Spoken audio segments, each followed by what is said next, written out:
चर्चा करते हैं आज ऑक्सीडेशन और रिडक्शन का मॉडर्न प्लांट। ऑक्सीडेशन और रिडक्शन के आधुनिक सिद्धांत में आपके दो सिद्धांत हैं। पहला है आपका इलेक्ट्रॉन नंबर कॉन्सेप्ट।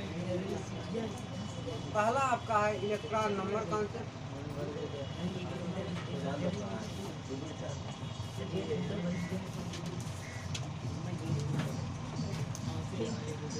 पहला है आपका electron number concept. Electron number concept को हिंदी में बताया जाए तो हिंदी में इसे कहते हैं इलेक्ट्रॉन संख्या सिद्धांत। इलेक्ट्रॉन संख्या सिद्धांत की बात किया जाए तो इसमें ऑक्सीकरण अपक्रिया और अपचयन अपक्रिया क्या होती है देखिए। कहा जाता है कि जो परमाणु इलेक्ट्रॉन का त्याग करते हैं, जो परमाणु इलेक्ट्रॉन का त्याग करते हैं उन्हें ऑक्सीकरण कहते हैं। जैसे आपका Na है, Na जब Na प्लस में बदलता है तो एक इलेक्ट्रॉन का त्याग करता है।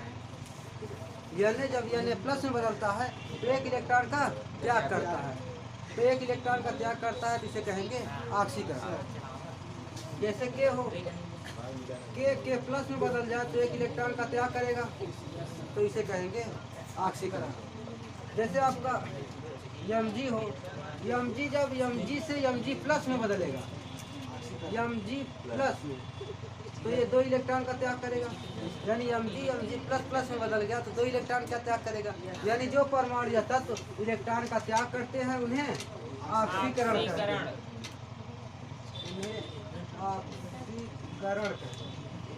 कोई समस्या इतने में नहीं होती।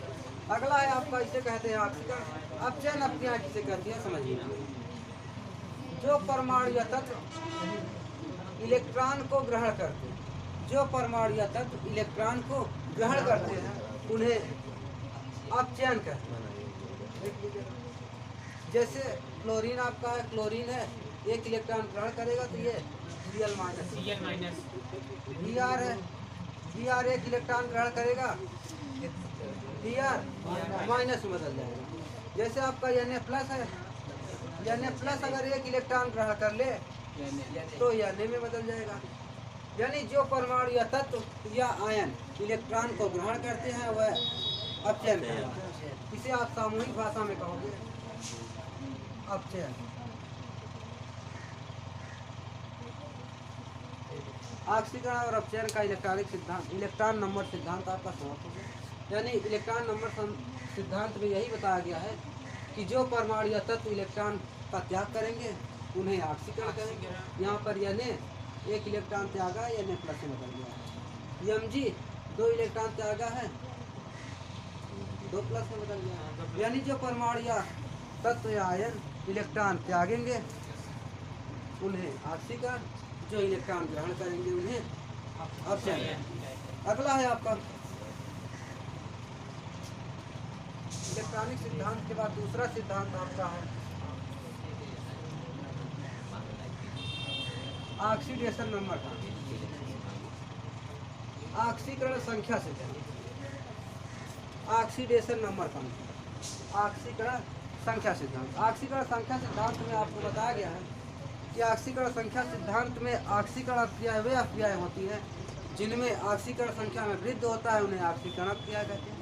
जिनमें ऑक्सीकरण संख्या में कमी होता है उन्हें अपचयन अपक्रिया कहते हैं।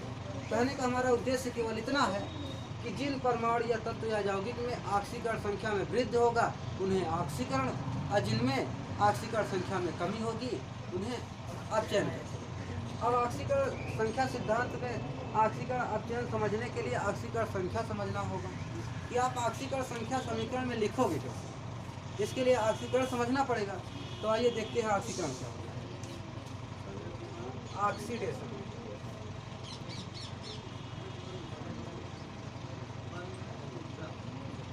ऑक्सीडेशन नंबर, ऑक्सीकरण संख्या,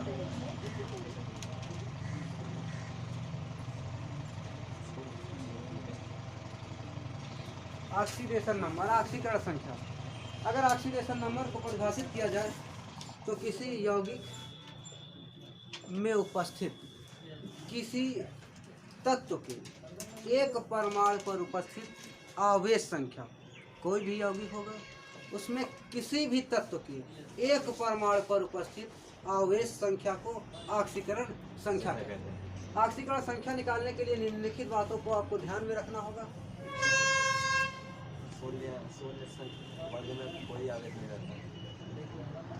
अगर ऑक्सीकरण संख्या निकालना होगा तो आपको निम्नलिखित बातों को ध्यान में रखना पड़ेगा। देख लीजिए कौन कौन सी बातें। पहला आपका है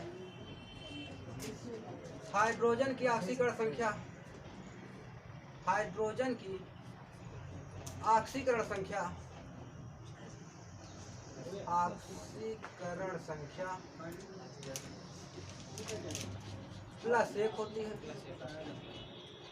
हाइड्रोजन की ऑक्सीकरण संख्या +1 होती है। लेकिन क्षार धातुओं में,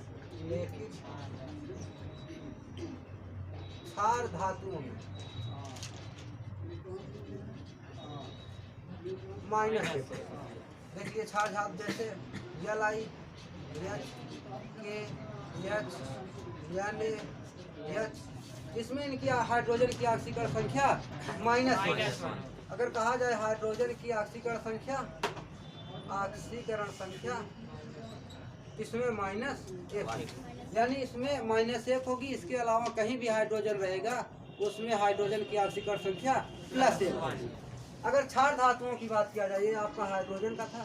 दूसरा है आपका क्षार धातु। क्षार धातुओं की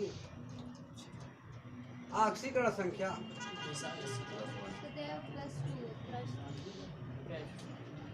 सदैव +1 होती है। क्षार धातुओं की ऑक्सीकरण संख्या सदैव +1 होती है। क्षार धातुओं में आपका आता है Li, Na, Rb, CS, lithium, sodium, potassium, rubidium, caesium और फ्रांसियम। इतना आता है आपका क्षार धातुओं। क्षार धातुओं की ऑक्सीकरण संख्या सदैव +1 होती है। ये कहीं भी नहीं बदलेगा, चाहे जहाँ हो, इसकी ऑक्सीकरण संख्या सदैव +1 होती है। +1 से 2 नहीं हो सकती है, ना -1 हो सकती है। ठीक है, 2 पॉइंट हो गया। तीसरा पॉइंट आपका है क्षारीय मृदा धातु। क्षारीय मृदा धातु,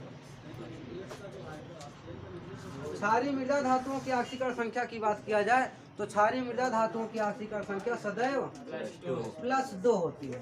क्षारीय मृदा धातुओं में आपका आता है beryllium, magnesium, calcium, strontium, barium और रेडियम। इन सब की ऑक्सीकरण संख्या सदैव +2 होती है। +2 से कम नहीं हो सकती, +2 से ज़्यादा नहीं हो सकती। सदैव चाहे जहाँ भी रहेंगे इनकी ऑक्सीकरण संख्या +2 होती है। अगला है आपका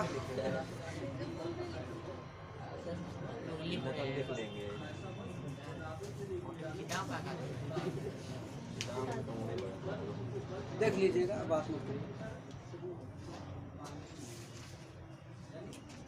चौथा पॉइंट है आयनों या मूलकों में, आयनों या मूलकों में, आयन या मूलक। आयनों या मूलकों में इसकी ऑक्सीकरण संख्या आयन या मूलक पर उपस्थित आवेश संख्या के बराबर होती है। अगर आयन मूलक की बात किया जाए तो जैसे Cl- हो, ये Cl- आयन है, तो इसकी ऑक्सीकरण संख्या इसमें -1 लगा है, इसकी ऑक्सीकरण संख्या -1 हो जाएगी। जैसे Br- है, इसकी ऑक्सीकरण संख्या -है। जैसे Na+ हो, इसकी ऑक्सीकरण संख्या +है। जैसे SO4- हो, इसकी ऑक्सीकरण संख्या। यानी कहने का उद्देश्य ये है कि आयन हो या मूलक हो, उस पर जितना आवेश रहेगा वही उसकी ऑक्सीकरण संख्या। क्लियर हुआ इतना? अगला है आपका 5वां पॉइंट, मुक्त अणु में, मुक्त अणु में इनकी ऑक्सीकरण संख्या सदैव 0 होती है। मुक्त अणु जैसे HCl हो, NaCl हो, HBr हो, ठीक है। इस तरह से कोई भी अणु हो, अणुओं में ऑक्सीकरण संख्या पूरे अणु की, ये जो आपका अणु दिख रहा है, इनकी ऑक्सीकरण संख्या कितनी होगी? 0। ठीक है, इतने में कोई समस्या? नो। आगे चला जाए, कैसे 0 हो जाएगा? होता क्या है, ये H का प्लस होता है, अगर इसको हटा दिया जाए देखिए कैसे जीरो है। ये HCl है, ये Cl को बोला जा रहा है पूरा जीरो होता है। H का हो जाएगा प्लस एक, इसका हो जाएगा माइनस एक प्लस एक जीरो, यानी जब इसको पूरे अणु के रूप में देखा जाएगा तो इसकी ऑक्सीकरण संख्या जीरो। अगर हाइड्रोजन अलग देखा जाएगा, क्लोरीन अलग, ऑक्सीकरण संख्या देखी जाएगी तो हाइड्रोजन का प्लस एक, क्लोरीन का माइनस। ठीक है, तो -1 होना चाहिए हाइड्रोजन का -1 अभी आप बताएं। बोला गया है क्षार धातुओं में, क्षार धातु ये है, ये हाइड्रोजन परिवार है। हाइड्रोजन परिवार में आपका आ जाता है क्लोरीन, क्लोरीन, ब्रोमीन, आयोडीन और एस्टेटिक। इसमें रहेगा तो भाई +1, ठीक है, कहीं भी रहे +1, केवल क्षार धातु। क्षार धातु में आपका आता है lithium, sodium, potassium, rubidium, caesium और फ्रांसियम। यदि इनके साथ रहेगा तो आपका -1।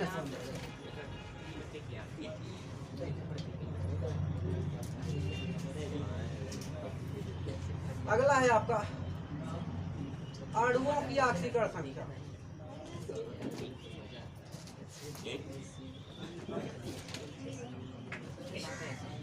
सदैव जीरो होती है। अणुओं की ऑक्सीकरण संख्या अगर मुक्त होंगे तो सदैव जीरो होगी। जैसे O2 हो, Cl2 हो, Br2 हो, N2 हो, ये अणु के रूप में रहेंगे, मुक्त अवस्था में रहेंगे, तो चाहे जो परमाणु या अणु हो उनकी ऑक्सीकरण संख्या सदैव जीरो होती है, यानी इनकी ऑक्सीकरण संख्या जीरो। ठीक है, अगला है आपका, नोट करते चलिएगा, हाइड्रोजन परिवार।